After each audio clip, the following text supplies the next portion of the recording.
Alright guys, in this short video we're going to talk about two groups of people. We will be talking about loggers, people that cut down trees, and settlers, people that are moving into the rainforest. To begin, after the Brazilian government opened the Amazon to development, logging companies began moving in and began harvesting or cutting trees down so that they could sell them. The Amazon, the reason why this cutting down trees is so popular in the Amazon is because it is home to a variety of trees. The most valuable of these trees tend to be mahogany and rosewood, and these trees are mainly used for furniture. Mahogany furniture is very, very expensive. Rosewood furniture is very expensive because of how beautiful it looks.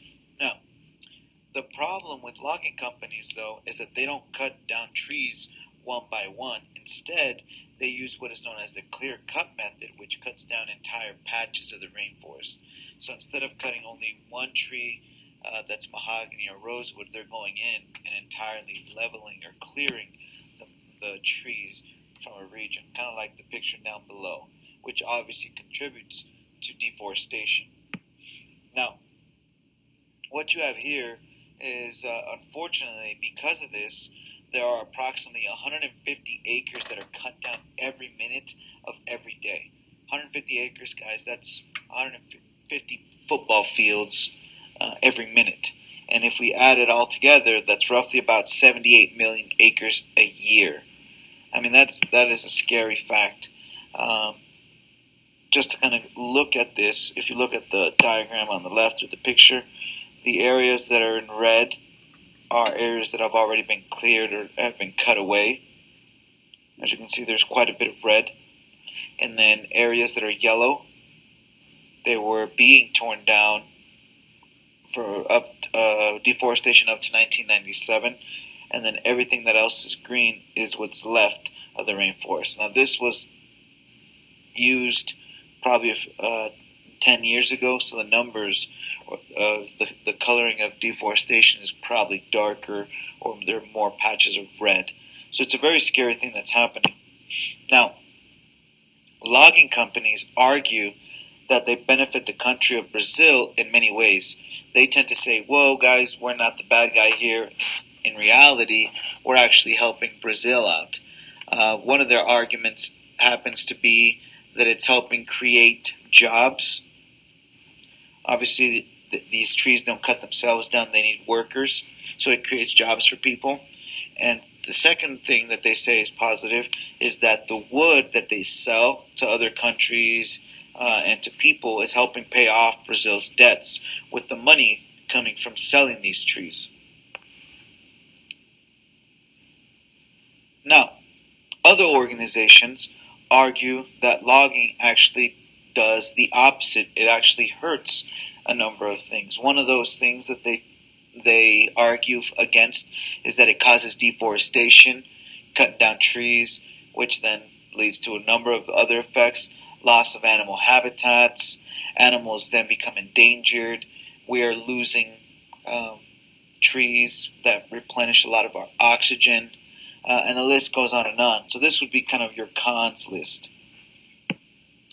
The problem here is who's right, because this is a tricky question because both sides of this issue have pros and cons. Loggers create jobs, but at the same time, they're cutting down trees, helps pay off countries' debts, endangers animals. It's one of those things where it's very, very hard to find an easy solution to this. Now, the settlers are also having this problem as well. Now, settlers like the loggers want access to the rainforest to build homes.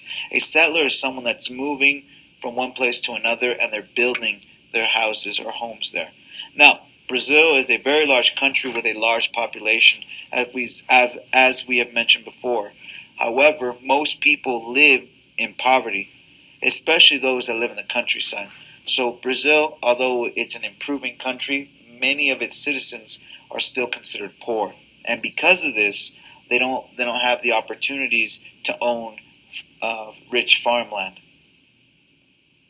We've we've already mentioned this before, but the Brazilian government in the 1960s encouraged people to move to the rainforest, basically saying, hey, if you move out here, we'll give you these two things. And Brazil sweetened the deal, or made things sound better, by telling them that they would be giving them land and money to start or build their farms or homes. So this helped a lot of people own land in Brazil. Now, some pros to doing this, some of the positives: it gave poor people an opportunity to own land. Because at this time, only rich landowners were the ones that would be able to farm the land in the rainforest. It gave poor people an opportunity. It also helped repopulate or populate some of these areas out in the countryside, especially this actually helped bring down the overpopulation in some of the cities like Rio and Sao Paulo. But just like our last issue, there were some cons. One of those cons was that they're cutting down the rainforest, which then leads to deforestation, animals losing habitats. Another con is that the government didn't think this through, but farming in the Amazon is actually very, very hard, which is hard to believe. One of the reasons why it's so hard to farm in the Amazon is because of the constant rain. Because it's constantly raining every day in and day out, a lot of that soil ends up going bad because that soil, that rain washes away the good soil. So it proves very, very tricky when it comes to finding how to farm in the Amazon. At the end of the day, everyone wants a piece of the Amazon, whether it's for farming, whether it's for indigenous people, whether it's for settlers. Everyone wants a piece. But it's an issue that is not going to go away anytime soon, especially as our human population increases. We are going to see more and more arguments that arise from this issue.